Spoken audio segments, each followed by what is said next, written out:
কবিতাটা হলো শঙ্খ ঘোষের লেখা আয় আরো বেঁধে বেঁধে থাকি। এই কবিতাটার মূল কাব্যগ্রন্থটা আমি যখনই কবিতা পড়াই মূল কাব্যগ্রন্থটার নাম সবার আগে লিখে দিই। তাহলে মূল কাব্যগ্রন্থটার নাম আমি লিখে দিচ্ছি, তোমরা লিখে রাখো। মূল কাব্যগ্রন্থ হলো জলই পাষাণ হয়ে গেছে। কোথায় লিখবো?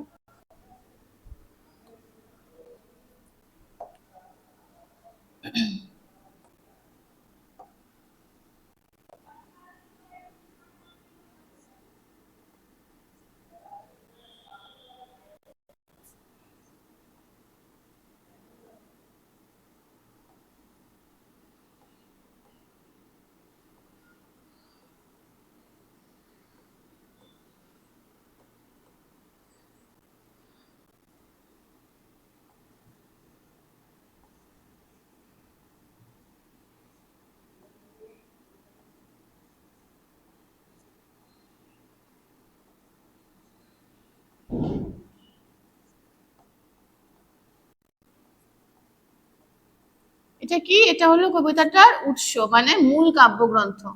যে কাব্যগ্রন্থটা থেকে আয় আরো বেঁধে বেঁধে থাকি কবিতাটা না হয়েছে, তাহলে উৎস হলো কি জল ই পাষাণ হয়ে গেছে। ঠিক আছে, এবার আমরা কবিতার মধ্যে আসছি। আমাদের ডান পাশে ধস, আমাদের বাঁয়ে গিরিখাদ। কি বলছে? আমাদের বলতে এখানে কাদের বোঝানো হয়েছে? সাধারণ মানুষ। ঠিক আছে, আমাদের, এই আমাদের মানে কারা? আমরা সবাই যারা সাধারণ।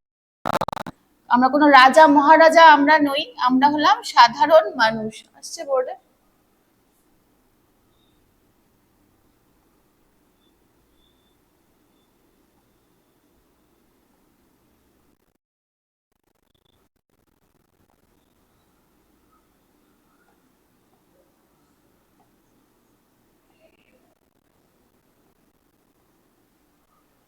সাধারণ মানুষ, এই সারা পৃথিবীতে যত মানুষ আছে যারা সাধারণ খেটে খাওয়া মানুষ, কেউ অফিসে কাজ করছে, কেউ কারখানায় কাজ করছে, কেউ মাঠে কাজ করছে, কেউ রাস্তায় কাজ করছে, এরকম সাধারণ মানুষদেরকে এখানে কবি বলেছেন আমাদের। কবি নিজেকেও কিন্তু ওই সাধারণ মানুষদের মধ্যেই ধরছেন, যে কবি নিজেও সাধারণ মানুষদের মধ্যেই পড়েন, তাই উনি সবাইকে মিলিয়ে বলেছেন কি আমাদের। তো আমাদের ডান পাশে ধস, ধস মানে কি? যেখানে মাটি একটা বিশাল অংশ কি হয়ে যায়? ধসে পড়ে যায়, মানে ভেঙে যায়। তারপর কি আছে? আমাদের বাঁয়ে গিরিখাদ। গিরিখাদ হলো পাহাড়ের যে ঢাল। গিরিখাদ মানে কি? পাহাড়ের ঢাল। হ্যাঁ, পাহাড়ের ঢাল।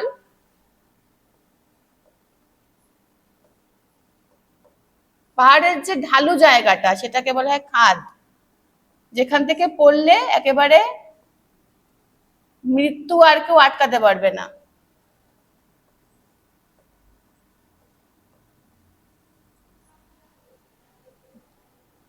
পাহাড় থেকে যদি আমরা নিচে পড়ে যাই তখন কি হবে? আমাদের মৃত্যু আর কেউ আটকাতে পারবে না। আবার যদি এরকম হয় যে ধস নেমে গেছে কোনো নদীর, দেখবে নদীর তীরবর্তী জায়গাগুলোতে এবং পাহাড়ে বর্ষাকালে কি হয়? খুব ধস নামে, ইংলিশে বলে ল্যান্ডস্লাইড। ঠিক আছে, তো খুব ধস নামে, তখন কি হয়? মাইলের পর মাইল জমি কি হয়? নষ্ট হয়ে যায়। তো সেরকম ধসও যদি নামে তখন কি হয়? মানুষের জীবন বিপন্ন হয়। আবার খাদ থেকে পড়ে গেলেও জীবন বিপন্ন হয়। তাহলে দুটোই কি? বিপদ বোঝাচ্ছে, যে আমাদের সাধারণ মানুষ যারা আছি আমাদের ডান দিকেও বিপদ, আমাদের বাঁ দিকেও বিপদ, মানে দুটোকেই তো এখানে কবি কি বলেছেন? বিপদের দুটো তুলনা টেনেছেন। ধসটাও একটা সাংঘাতিক বিপদ এবং গিরিখাতটাও একটা সাংঘাতিক বিপজ্জনক জায়গা। তো এই দুটোই কি মানুষের কি করে? মৃত্যু, ধ্বংস নিয়ে আসে। তাহলে বলছে যে আমাদের দুদিকেই কি আছে? বিপদ আছে, কোনো দিকেই আর মানে শান্তি নেই। আবার কি বলছে? আমাদের মাথায় বোমারু, পায়ে পায়ে হিমানির বাঁধ। বোমারু মানে হলো আকাশ থেকে যখন বোম ফেলা হয়, যখন যখন দুটো দেশের মধ্যে যুদ্ধ লাগে তখন কি করে? Air strike. শুনেছো নিশ্চয়ই, কদিন আগে যখন ভারত পাকিস্তানের যুদ্ধ হলো তখন আমরা এই শব্দটা খুব শুনেছি, এয়ার স্ট্রাইক। ঠিক আছে, এক দেশ আরেক দেশের উপর আকাশ পথে কি করে বোমা ফেলে। তো সেই বোমায় কি হয়, মানুষ, প্রচুর মানুষ মারা যায়। কত মানুষ বর্ডারের কাছাকাছি যারা থাকে তাদের কত মানুষ এবার কিছুদিন আগে, মানে কিছুদিন না, কয়েক মাস আগে মারা গেল। তো আমাদের মাথায়, সাধারণ মানুষের মাথায় কি আছে, সেরকম বোমের আতঙ্ক আছে, মাথার উপর দিয়ে এরকম মানে বোম মারা হচ্ছে। পায়ে পায়ে হিমানির বাঁধ। হিমানি মানে হলো বড়। হ্যাঁ বলো। বুঝতে পারছি না।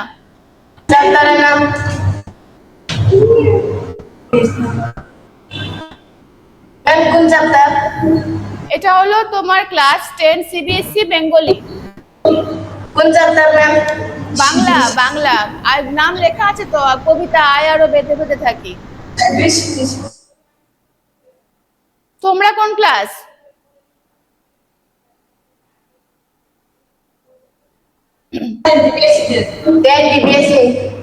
সিবিএসসি না ডিবিএসসি?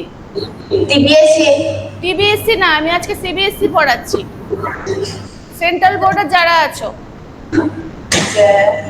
ঠিক আছে? ত্রিপুরা বোর্ড আজকে পড়াচ্ছি না, ত্রিপুরা বোর্ড আগে একদিন পড়িয়েছি।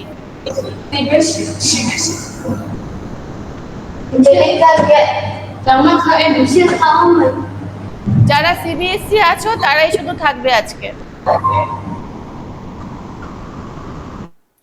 আচ্ছা, তাহলে হিমানি মানে হলো, হিমানি শব্দটার অর্থ হলো বরফ।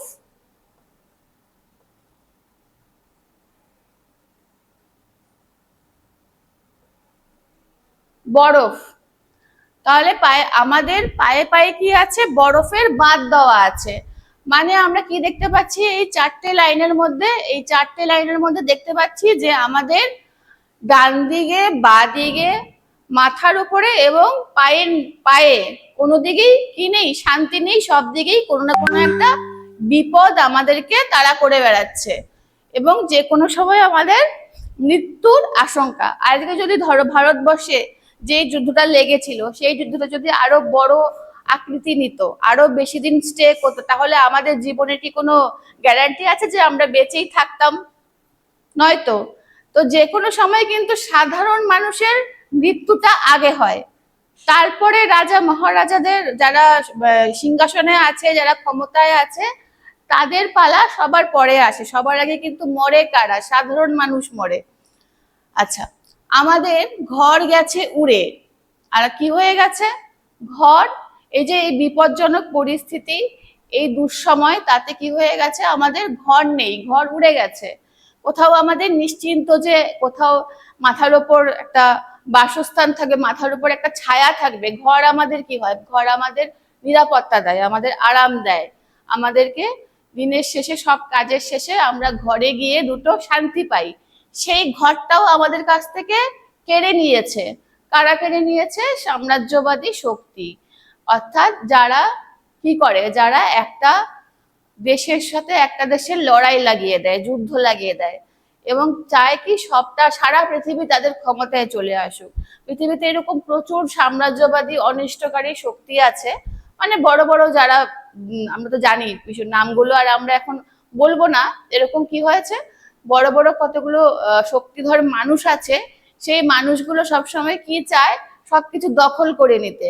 কখনো ধর্ম দিয়ে, কখনো রাজনীতি দিয়ে, সবকিছু দিয়ে ওরা কি করে, আমাদের জীবনকে বিপন্ন করে তোলে। আমরা কি করি, একে অপরের বিরুদ্ধে তখন কি হয়ে যাই, ভালোবাসা ভুলে যাই, একতা ভুলে যাই, একে অপরের বিরুদ্ধে লড়াই করি, একে অপরের রক্ত ক্ষয় করি, একে অপরের বাড়ি ঘর জ্বালিয়ে দিই, এসবে আমরা মত্ত হয়ে যাই।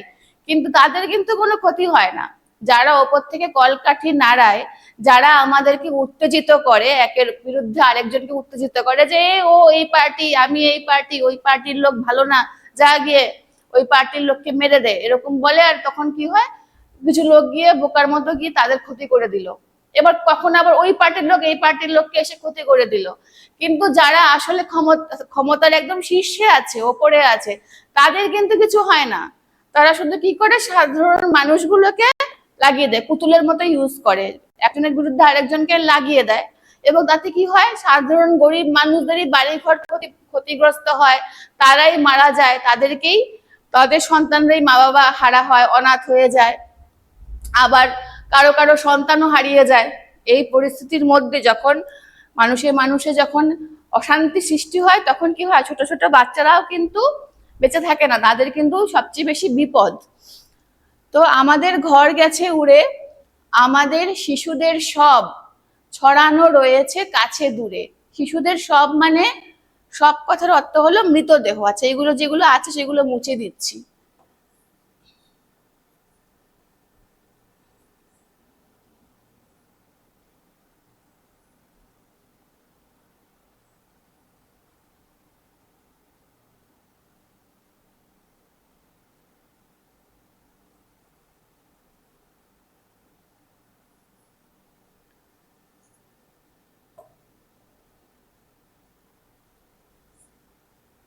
সব অর্থ মৃতদেহ।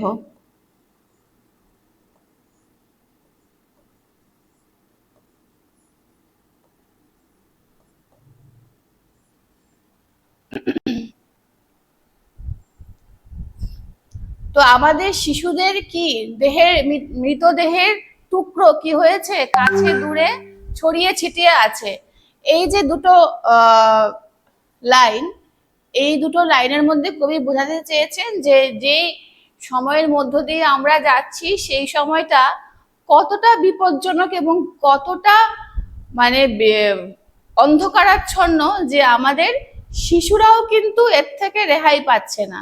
শিশু কি, শিশু হলো ভবিষ্যৎ, তাই তো? শিশু হলো আমাদের ভবিষ্যৎ। প্রত্যেকটা প্রজন্মে শিশু যে যারা থাকে তারা কি করে, তারা হলো আমাদের আগামী দিনের কাণ্ডারি। আগামী দিনগুলোকে ওরা কি করবে, তৈরি করবে। যাদের মানে শিশু যখন মারা যায় তখন বোঝা যায় যে সেই দেশের বা সেই অঞ্চলের যেখানে শিশুকে হত্যা করা হয় সেই জায়গার কোনো ভবিষ্যৎ নেই। ভবিষ্যৎকে নষ্ট করে দেওয়া মানে হলো শিশুদেরকে মেরে দেওয়া। একই জিনিস, শিশুদেরকে মেরে দিলে কি হবে, ভবিষ্যতে আর কেউ থাকবে? ভবিষ্যতে আলো দেখানোর জন্য কেউ থাকবে? কেউ থাকবে না। তো শিশু, যেখানে শিশুরা মারা যায়, শিশুদেরকেও ছাড়া হয় না, সেটা কি হয়েছে, কাছে দূরে মানে আমাদের আশেপাশে শিশুদের মৃতদেহ ছড়ানো ছেটানো। এই যে আমাদের এই যুদ্ধ চলছে, প্যালেস্তাইন এবং ইসরায়েল, রাশিয়া, ইউক্রেন, বিভিন্ন দেশের মধ্যে বিভিন্ন সময় যুদ্ধ চলতেই থাকে পৃথিবীতে। কখনো শুনি না যে পৃথিবীতে এখন আর কোনো দেশে যুদ্ধ চলছে না। হ্যাঁ বলো। সাবজেক্ট হলো সিবিএসই বোর্ডের বাংলা, ক্লাস 10।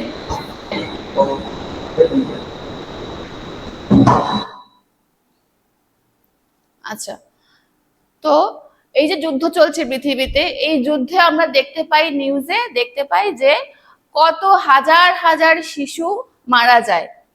এই যে বোমিং করা হলো, বোমিং করাতে কি হলো, কত শিশু তার মধ্যে মারা গেল। যে ক্ষমতাশীল দেশ আরেকটা দেশের ওপর বোমিং করছে, সে কি একবারও ভাবে যে ওখানে শিশুরা আছে এবং সেখানে আমি এই কাজটা করব না? ভাবে না তো।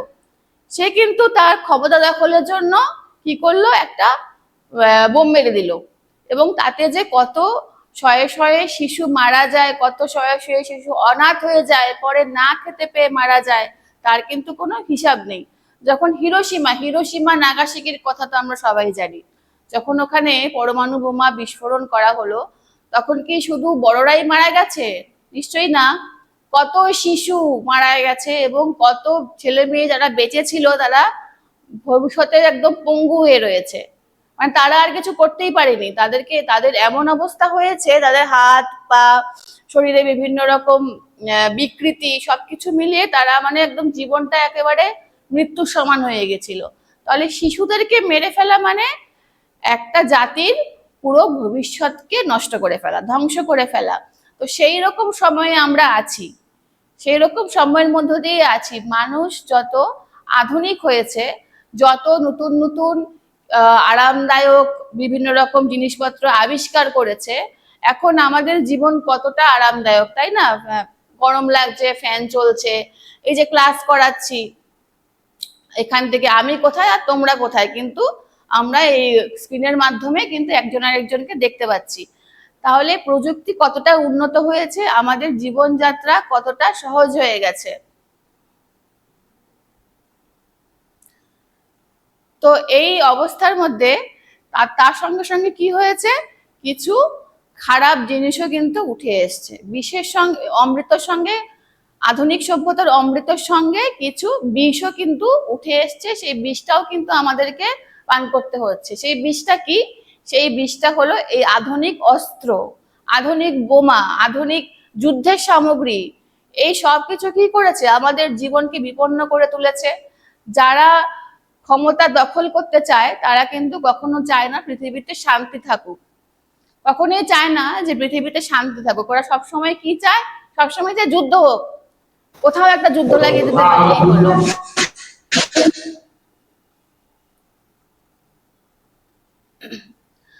তাহলে কি বলছে, আমাদের শিশুদের সব ছড়ানো এরকম পরিস্থিতিতে কি হয়েছে, আমাদের বাচ্চাদের মানে আমাদের ভবিষ্যতের, এটা শিশুদের মানে বলতে বলতে পারি, আমরা আমাদের ভবিষ্যতের মৃতদেহ দেখতে পাচ্ছি চারপাশে। আমরাও তবে এইভাবে এই মুহূর্তে মরে যাব নাকি?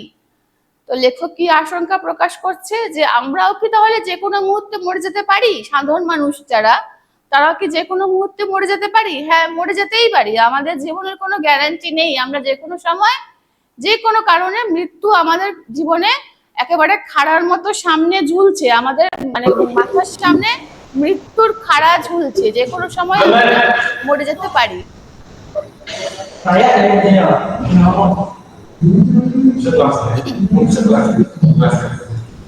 আচ্ছা, মিউট করে নাও। যারা মিউট করা নেই তারা মিউট করে নাও। কিছু জিজ্ঞাসা করার হলে আনমিউট করো। আমরাও তবে এইভাবে যে কোনো মুহূর্তে, সাধারণ মানুষের জীবনেও কিন্তু মৃত্যু ঘনিয়ে আসতে পারে। তাদেরও কিন্তু বেঁচে থাকার কোনো গ্যারান্টি নেই। যে কোনো সময় কোনো ধর্মীয় কারণে দাঙ্গা লেগে যেতে পারে, কোনো রাজনৈতিক কারণে অশান্তি ঘটতে পারে, যে কোনো সময় যে কোনো পরিস্থিতিতে যে কোনো রকম একটা বিপদ আমাদের সামনে চলে আসতেই পারে। আমাদের কিন্তু কোনো ক্ষমতা নেই নিজেদের প্রাণকে বাঁচিয়ে রাখার। ঠিক আছে? হঠাৎ করে যদি একটা দাঙ্গা লেগে গেল, কোনো একটা অশান্তি লেগে গেল, কিছু করতে পারবো আমরা? কিছুই করতে পারবো না। আমাদেরকে বেঘরে, মানে যারা আমরা নিজেদেরকে বাঁচাতে পারবো না, আমাদেরকে বেঘরে প্রাণ দিতে হবে। কিছু মানুষ বেঁচে থাকবে, কিছু মানুষ বেঘরে প্রাণ দিতে পারবে। কোনো রেজিস্ট্যান্স করার বা আটকানোর, সেই পরিস্থিতি থেকে আটকানোর আমাদের ক্ষমতা আছে? আমাদের সেই ক্ষমতা নেই। আমরা খুবই সাধারণ মানুষ।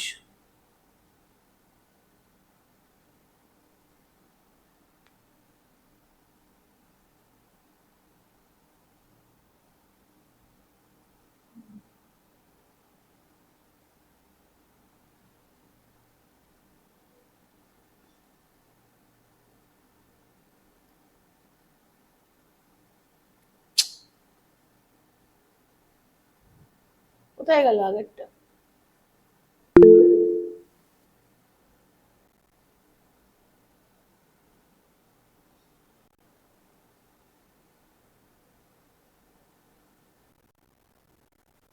কি হচ্ছে এটা? এক সেকেন্ড দাঁড়াও।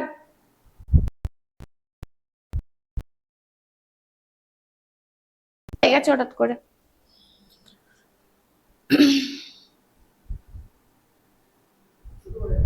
হ্যাঁ, আর ওই আমার এই পেজটা একটু লাগবে, প্রথম পেজটা। আর সাইজে কেমন ছোট হয়ে গেছে। আচ্ছা আচ্ছা, ঠিক আছে।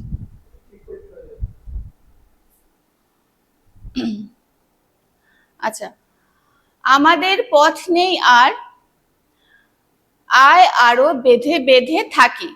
এইখানে গিয়ে আমরা কবিতার যে লাইন, কবিতার যে নামটা আছে, এইখানে গিয়ে আমরা দেখতে পাচ্ছি।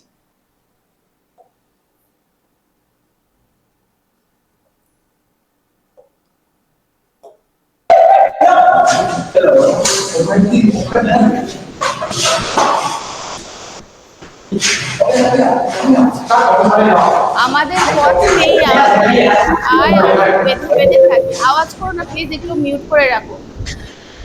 তখন কি বলছে যে যেখানে আমাদের ভবিষ্যৎ বিপদ, বিপদের সম্মুখীন, যেখানে আমাদের ভবিষ্যৎকে নষ্ট করে দেওয়া হচ্ছে, ধ্বংস করে দেওয়া হচ্ছে, এবং আমাদের ডান পাশে, বা পাশে, মাথার ওপরে, নিচে, সব দিকে বিপদ।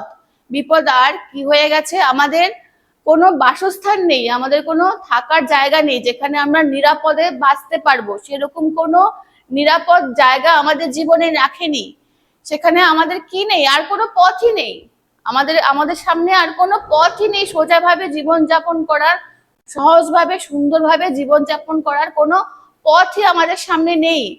তখন আমাদের কাছে কি থাকে, রাস্তা একটাই খোলা থাকে, সেটা হলো কি, আয় আরো বেঁধে বেঁধে থাকি। লাস্ট লাইনটা এটাই আছে, যেটা দেখা যাচ্ছে না বোধহয় স্ক্রিনে। আয় আরো বেঁধে বেঁধে থাকি, মানে আসো সবাই মিলে ঐক্যবদ্ধভাবে থাকি, একে অপরের হাত ধরে থাকি। তাই তো? আমরা তো ছোটবেলায় একটা গল্প পড়েছিলাম যে এক কৃষক বুড়ো হয়ে গেছে, সে তার ছেলেগুলো কি ছিল, খুব অকর্মণ্য ছিল, অলস ছিল। তো তাদের সবাইকে একটা একটা করে কাঠি, ছোট ছোট এরকম লাঠি, গাছের ডালই বলতে পারো, গাছের ডাল দিয়েছিল ভাঙার জন্য। তার হয়তো পাঁচটা ছেলেকে পাঁচটা ডাল দিয়েছে ভাঙার জন্য। প্রত্যেকে কি করেছে, নিয়েছে এবং টাক টাক করে ভেঙে দিয়েছে। তারপর যখন ওই পাঁচটা ডালকে একসাথে বেঁধে যখন ভাঙতে দিয়েছে, তখন কিন্তু আর ওরা সহজে ওইটাকে ভাঙতে পারছে না, কারণ ওটা অনেক মোটা হয়ে গেছে। একসাথে পাঁচটা ডাল ভাঙা অতটা সহজ নয়, যতটা একটা ডাল ভাঙা সহজ। ছোটবেলায় আমরা সবাই হয়তো এই গল্পটা অনেকেই শুনেছো, হয়তো গল্পটা আমরা শুনেছি বড়দের, আমাদের বড়দের বাড়ির দাদু ঠাম্মার কাছ থেকে, বা বড়দের কাছ থেকে, বাবা মার কাছ থেকে শুনেছি। তো সেই রকমই, যখন আমরা একা থাকবো, যখন আমি একা থাকবো, তখন আমার কোনো ক্ষমতা নেই এই বৃহত্তর শক্তির সঙ্গে লড়াই করা। এই বিশাল বড় শক্তিধর মানুষগুলো আছে পৃথিবীর একেবারে ওপরে, শীর্ষে, ক্ষমতার শীর্ষে আছে, তাদের সঙ্গে লড়াই করার আমার একার বা তোমার একার ক্ষমতা নেই। কিন্তু যখনই আমরা এক হয়ে যাব, এইসব একা যে মানুষগুলো আছে, আমি, তুমি, আশেপাশের সবাই, দেশের সবাই যতক্ষণ একা আছে, ততক্ষণ কি তার কোনো ক্ষমতা নেই। কিন্তু যেই সময় আমরা সবাই ঐক্যবদ্ধ হয়ে যাব, সেই সময় কিন্তু আমাদের ক্ষমতা অনেকটা। তখন কিন্তু আমাদের একার গলার লক্ষ মানুষের গলার আওয়াজ কিন্তু, যে ক্ষমতা, যে অন্যায় করছে, পায়ের নিচে মাটিটাকে কাঁপিয়ে দিতে পারে, সে কিন্তু তখন ভয় পাবে। সে তার কাছে গিয়ে একজন যদি প্রতিবাদ করে যে তুমি কেন এমন করছো, তুমি কেন মানুষদের জীবন বিপন্ন করছো, কেন বাচ্চাদেরকে মেরে ফেলছো, সে কিন্তু পাত্তাও দেবে না, বলবে যা, কোথা থেকে এসছে। সে তার কথা, প্রথম কথা হলো, সেই অবধি একটা মানুষ পৌঁছতেই পারবে না যে তাকে গিয়ে প্রশ্ন করবে বা তার দিকে আঙুল তুলবে। কিন্তু যখন পুরো একটা দেশ একত্রিত হয়ে যাবে বা একটা রাজ্য এক হয়ে যাবে, তখন কিন্তু যে অন্যায় করছে, যে এরকম ভাবে সাধারণ মানুষের জীবনকে নষ্ট করছে, তাকে কিন্তু তখন ভয় পেতে হবে। সে কিন্তু অনেকের একসঙ্গে শক্তি দেখে তখন কিন্তু সে ভয় পাবে। তাই বলছে আমাদের কাছে আর কোনো পথ নেই, কারণ আমাদের প্রত্যেকের জীবনে যে প্রথম আমরা এই যতগুলো লাইন দেখলাম, সেখানে কি দেখলাম, একটা দুঃসহ, একটা এমন জীবন যেখানে যে কোনো মুহূর্তে মৃত্যু চলে আসতে পারে, যে কোনো মুহূর্তে সবকিছু একেবারে ধ্বংস হয়ে যেতে পারে। ঠিক যেরকম হয়েছিল জাপানের হিরোশিমা নাগাসাকিতে। মানুষগুলো জানতেও না যে এক্ষুনি একটা এরকম পরমাণু বোমা ওদের উপর নামবে এবং মুহূর্তে, সেকেন্ডের মধ্যে সবকিছু ধ্বংস হয়ে যাবে। তারা কিন্তু সবাই, বাচ্চারা স্কুলে গেছিল, বড়রা অফিসে গেছিল, বাড়িতে লোকজন কাজ করছিল, নর্মাল জীবনযাপন করছিল। হঠাৎ করে একটা বোমা পড়লো এবং নিমেষে সবকিছু একেবারে ছাড়খাড় করে দিল। তো আমাদের কিন্তু জীবনটা সেরকমই, কোনো গ্যারান্টি নেই, যে কোনো সময় কিছু হয়ে যেতে পারে। সেখানে একটাই আমাদের শক্তি আছে, একটাই আমাদের হাতে অস্ত্র আছে, সেটা হলো একতার শক্তি, ঐক্যবদ্ধ হওয়ার শক্তি।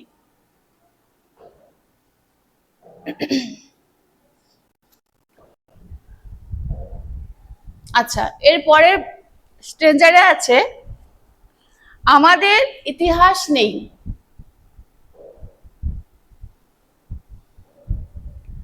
আমাদের ইতিহাস নেই, অথবা এমনই ইতিহাস আমাদের চোখ মুখ ঢাকা। ঠিক আছে, বলছে যে আমাদের কোনো ইতিহাস নেই। সাধারণ মানুষের কি কোনো ইতিহাস হয়? তাজমহল কারা বানিয়েছিল? তার কি কোনো নাম আমরা জানি? কোনো কারিগরের নাম আমরা জানি যে এই কারিগরটা বা এই শিল্পীটা বা এই মজদুরটা তাজমহল বানানোর সঙ্গে যুক্ত ছিল? তার কি কোনো বই আমরা বইয়ের মধ্যে কি পড়ি? শাহজাহান তাজমহল নির্মাণ করেছিল। আসলে তো সে হুকুম দিয়েছিল এবং তারপর কি করেছে, তার প্রজারা এই তাজমহল বানিয়েছে। সেরকম যখন চীনের প্রাচীর, এরকম পৃথিবীতে বহু বড় বড় স্থাপত্য আছে যেগুলো আমরা কিভাবে চিনি? সেই সময় কোন রাজা ছিল, কোন কে শাসন করত, সেই শাসক বানিয়েছে। চীনের প্রাচীর কারা বানিয়েছে? আমরা কারোর কি নাম বলতে পারবো? কোনো একটা শ্রমিকের নাম বলতে পারবো? কোনো শ্রমিকের নাম ইতিহাসের পাতায় ঠাঁই পায় না। বা ধরো কে মিশর জয় করেছে, কে গ্রিস জয় করেছে, কে অটোমান সাম্রাজ্যে জয় করেছে, কে রোমান সাম্রাজ্য জয় করেছে। তো জয় করেছে বলে তখন সেই সময়কার রাজাদের নামগুলো জানতে পারি ইতিহাস বই ঘাটলে। এখন গুগল ঘাটলেও জানতে পারবো। ইতিহাসে ঘাটলে আমরা কি দেখতে পাবো? ইতিহাসে কিন্তু সেই সময়কার কে রাজা ছিল তার নামে আছে যে সে ওই সাম্রাজ্যকে জয় করেছে। কিন্তু কোন যোদ্ধার নাম কি আমরা পাবো? কোন যে যোদ্ধারা মারা যায়, পিলপিল করে দেখবে যখন সিনেমার মধ্যে আমরা দেখি, কত যুদ্ধের সিন দেখেছি না, পুরোনো দিনের যুদ্ধের সিন। তো সেখানে গিয়ে একজন যোদ্ধারও কোন রকম ইতিহাস লেখা হয় তার নামে? তার নামে কোনো ইতিহাস লেখা হয় না। এখনো যখন এই বড় বড় আমাদের স্থাপত্য কীর্তিগুলো দেখতে পাই, আমরা কিন্তু কারোর নাম জানতে পারি না। তাহলে আমরা হলাম সাধারণ মানুষ, এবং আমরা এখন যারা আমরা বেঁচে আছি, আমরা যা করছি, যেভাবে যেটুকু করছি, আমাদের নাম কি ইতিহাসের পাতায় উঠবে? উঠবে না, তাই না? খুব আমাদের মধ্য থেকে যারা খুব নাম করবে, যারা খুব বিখ্যাত হবে, আমাদের মধ্য থেকে তো মানুষ বিখ্যাত হয়। তো আমাদের মধ্য থেকে যারা খুব নাম করবে, পড়াশোনায় বলো বা কোনো একটা বিজ্ঞানের ক্ষেত্রে বলো বা আর্ট এন্ড কালচারের ক্ষেত্রে বলো, যদি কেউ খুব নাম করে, তখন গিয়ে তার নামটা কি হবে? ইতিহাসে লেখা থাকবে। আদারওয়াইজ এই আমরা যারা জীবনে প্রতিদিন চলাফেরা করছি, কাজ করছি, খাচ্ছি, আমাদের নাম কিন্তু কখনোই ইতিহাসে লেখা থাকবে না। তাই জন্য বলছে আমাদের কোনো ইতিহাস নেই, অথবা এমনই ইতিহাস আমাদের চোখ মুখ ঢাকা। আর ইতিহাসটি এরকমই যে যেখানে আমাদের চোখ মুখ ঢাকা থাকে, যেখানে আমরা কিছু দেখতে পাই না। এখন আমরা যখন ইতিহাস পড়ি, তখন আমরা বিভিন্ন রাজাদের শাসনকাল পড়ি, তাই তো? তো রাজাদের শাসনকাল কিন্তু তার সময়ে সেই ইতিহাসটা সে নিজে লিখিয়েছে। সে নিজে কিন্তু সেই ইতিহাসটা লেখার জন্য যে ইতিহাস তৈরি করে তাকে বলে দিয়েছে, ইনস্ট্রাকশন দিয়ে দিয়েছে যে আমার নামে ভালো ভালো কথা লিখবে। তো আমরা যে ইতিহাসগুলো পড়ি, সেখানে আমরা কি সত্যিকারের পুরোটা সত্যি আমরা জানতে পারি? পুরোটা সত্যি কখনোই ইতিহাসে জানা যায় না, আমরা জাস্ট একটা আইডিয়া পেতে পারি। কিন্তু ইতিহাস কিন্তু প্রভাবিত হয় কাদের দ্বারা? যারা ক্ষমতায় আছে তাদের দ্বারা।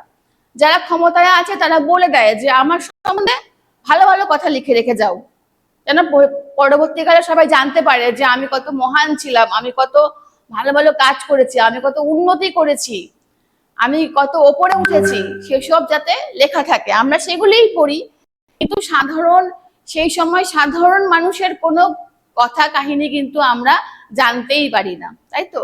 তাহলে আমাদের কি, আমাদের চোখ মুখ ঢাকা থাকে, আমাদেরকে ঢেকে রাখা হয়। আমরা অন্ধের মতো কি করি? আমরা অন্ধের মতো জীবনযাপনও করছি, অন্ধের মতো সেই ইতিহাসটাকেও পড়ছি।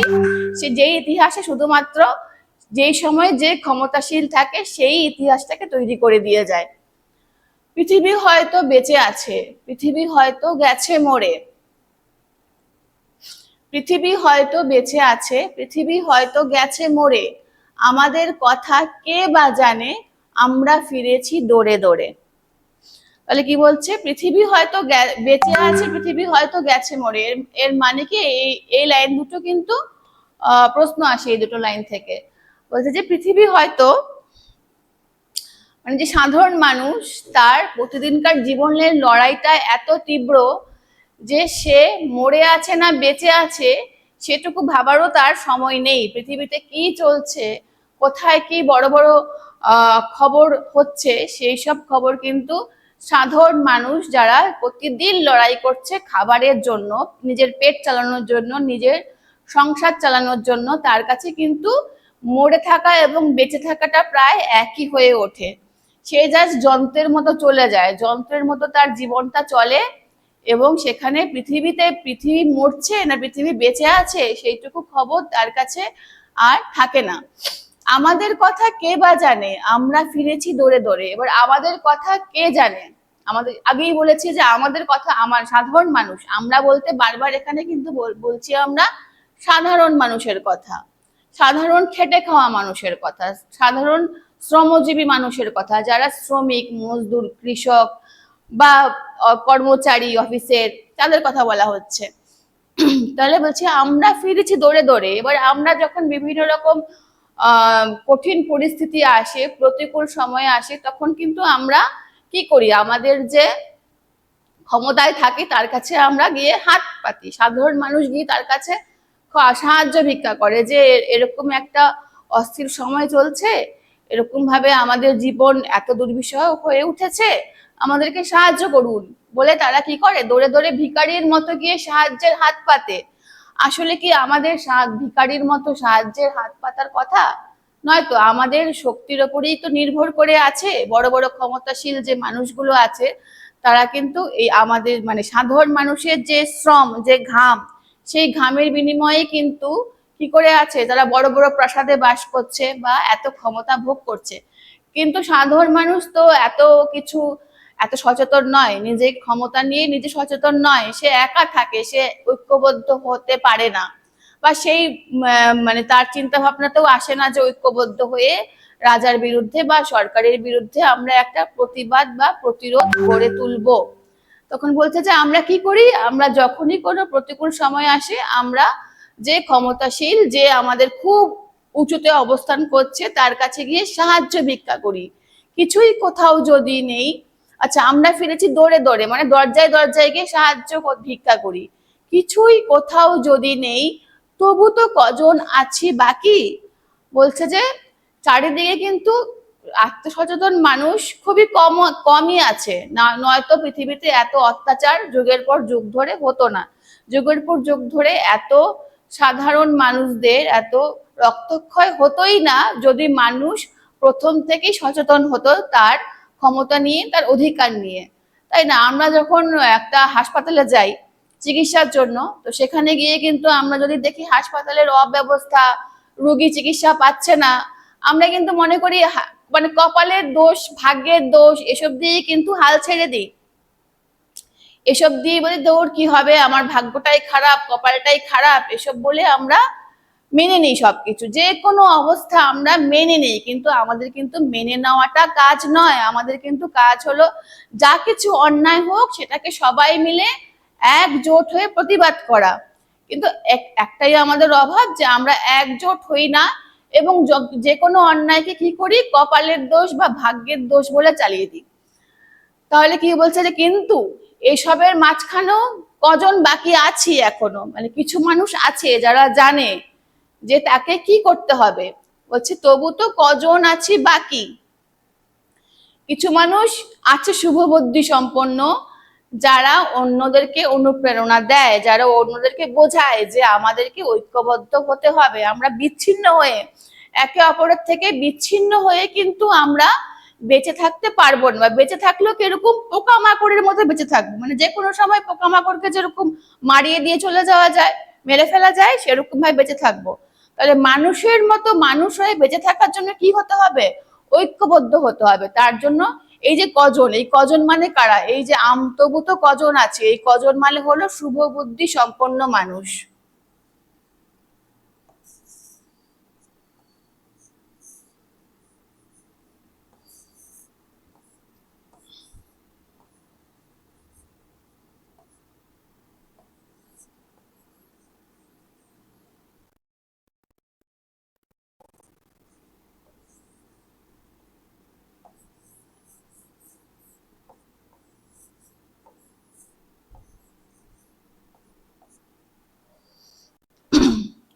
শুভবুদ্ধি সম্পন্ন মানুষ যারা আছে তাদেরকে বলা হচ্ছে কজন, মানে তারা সংখ্যায় কিন্তু খুবই কম। এই শুভবুদ্ধি সম্পন্ন মানুষের সংখ্যা পৃথিবীতে খুবই কম, খুবই নগণ্য, কিন্তু তাও আছে। একেবারেই যে নেই সেরকম নয়, তাও আছে। এবং তারাই আমাদেরকে কি বলে, তারাই আমাদেরকে প্রতিবাদ করার এবং প্রতিরোধ করার অনুপ্রেরণা দেয়। বলছে আয় আরো হাতে হাত রেখে, বলছে এখনো সময় আছে। আমরা কি করব, সেই যে কজন মানুষ, আমরা যে কজন মানুষ পৃথিবীতে আমরা জানি যে কিভাবে আমাদেরকে লড়াই করে নিজেদেরকে অধিকারটা বাঁচিয়ে রাখতে হবে ও নিজের অধিকারটাকে দাঁড় করাতে হবে, সেই কজন মানুষ যদি আমরা এক হয়ে জোট বেঁধে থাকি, তাহলে এই যে বেঁধে বেঁধে থাকি, এই যে আবার লাইনটা এসছে, আয় আরো বেঁধে বেঁধে থাকি, দুবার এসছে কবিতায় লাইনটা, আয় আরো বেঁধে বেঁধে থাকি।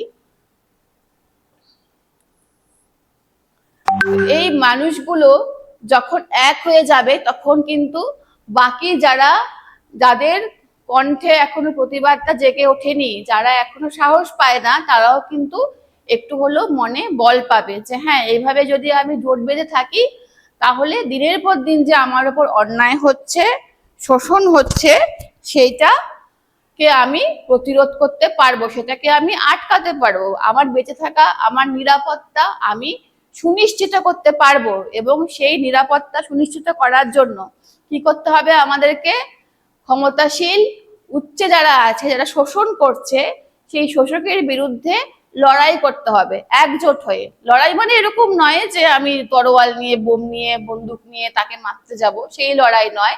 লড়াই মানে হলো প্রতিবাদ করা। সে যখন কোনো অন্যায় করবে, সে যখন মানুষকে শোষণ করবে, সেটাকে প্রতিবাদ করা, প্রতিরোধ করা, তাকে আটকানো, যে না তুমি এরকম করতে পারো না, তুমি মানুষের জীবনকে এভাবে, মানুষের জীবন নিয়ে এভাবে ছিনিমিনি খেলতে পারো না, তুমি শিশুদেরকে এভাবে মেরে ফেলতে পারো না। এটা একজন বললে কখনোই কিন্তু তার কানে সেই ধ্বনিটা পৌঁছাবে না। এটা যখন লক্ষ লক্ষ মানুষ এক হয়ে যখন বলবে, তখনই গিয়ে তার কানে এই আওয়াজটা পৌঁছাবে। ঠিক আছে? আচ্ছা, এবার এখান থেকে আমি কিছু কোশ্চেন জিজ্ঞেস করছি, ছোট ছোট। আচ্ছা, আমাদের বা আমরা বলতে এখানে কাদের বোঝানো হয়েছে, কেউ বলতে পারবে? আমাদের বা আমরা বলতে এই কবিতায় কাদের কথা বলা হয়েছে? হ্যাঁ, সাধারণ মানুষের কথা বলা হয়েছে, যারা রোজ কাজ করে খেটে নিজেদের জীবন অতিবাহিত করে। আচ্ছা, এই কবিতার উৎস, মূল কাব্যগ্রন্থের নাম?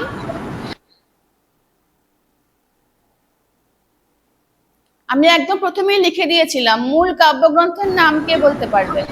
বলো। বলো বলো বলো, হচ্ছে হ্যাঁ, জলই পাষাণ হয়ে গেছে, এই কবিতার উৎস। আচ্ছা, আমাদের ডান দিকে কি আছে এবং বাঁ দিকে কি আছে? কোন বিপদের সঙ্গে তুলনা করা হয়েছে আমাদের ডান দিক এবং বাঁ দিকে?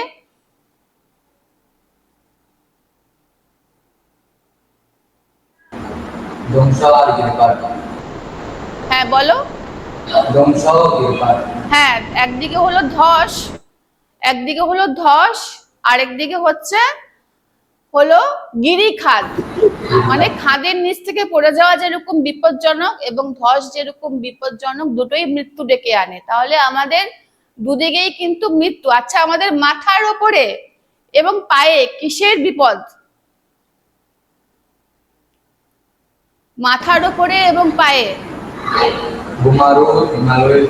হ্যাঁ, মাথার ওপরে বোমারু আর পায়ে হলো হিমানির বাঁধ। আচ্ছা, হিমানি শব্দের অর্থ কেউ বলতে পারবে? বরফ। বরফ, ইয়েস, খুব ভালো। হিমানি শব্দের অর্থ হলো বরফ। আচ্ছা, শিশুদের মৃত্যুর কথা এখানে বলা হয়েছে। শিশুদের মৃত্যুটা কি? শিশুদের মৃত্যু মানে কি, কি বোঝায় এটা দিয়ে? ভবিষ্যৎকে নষ্ট করে দেওয়া, ভবিষ্যৎকে একেবারে শেষ করে দেওয়া, সেটা হলো শিশুদের মৃত্যুর সাথে তুলনা করা হয়েছে। আচ্ছা, এই যে দুর্বিষহ এবং অন্ধকারাচ্ছন্ন সময়, তার থেকে বাঁচার জন্য আমাদেরকে কি করতে হবে?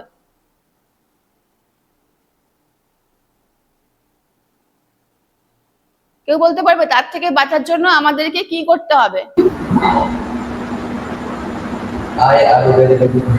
হ্যাঁ, আয় আরো বেঁধে বেঁধে থাকি তো কবিতাটার নাম। এবার সেটা একটু এক দুই লাইনে বলো যে কি আয় আয় আয় আরো বেঁধে বেঁধে থাকি, এটার মানে কি? মানে একের অপর সঙ্গে মিশিয়ে কাজ করে। হ্যাঁ, একসাথে একজোট হয়ে প্রত্যেকটা মানুষকে একজোট হয়ে থাকতে হবে, হাতে হাত ধরে থাকতে হবে।